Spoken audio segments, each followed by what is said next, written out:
because the government found it unacceptable.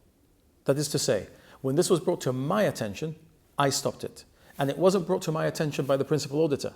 It was brought to my attention by the Financial Secretary at the time. It went on for 12 years, though. Yes, it went on for 12 years. It wasn't brought to my attention until I think the year before I stopped it.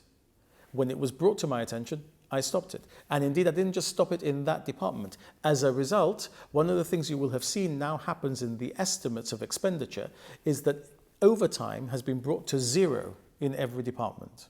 There is no discretionary overtime permitted. There is only provision for emergency overtime. Why? Because we could see that there was abuse going on in that case and in other cases of the way that overtime was being charged, and people were sometimes doubling their salary on the basis of overtime. And our view was that should not be happening. That's why I stopped it some years ago, before the Principal Auditor published his report on this subject in particular.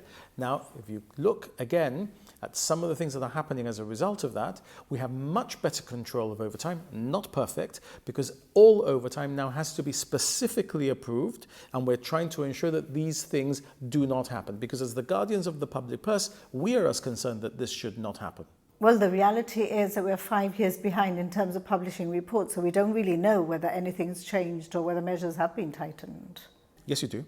Because although we might be 5 years behind publishing reports, every year you get the estimates of expenditure of the government of Gibraltar, and that is what the auditor is reviewing, and you can see that overtime is now at zero in terms of discretionary overtime. You'll see that that has now been the case for, I think, 4 years, if not longer, and that only emergency overtime is permitted, so that specific permission has to be given for overtime to be worked by a head of department in the context also of consultation with the Chief Secretary's office. So you do see exactly what is happening in every year, and if you can go to the estimates of expenditure for the years after the years that the auditor has reported, and you'll see how in that particular instance, in that particular department, the control of overtime was managed by the government that was equally concerned about what had been happening.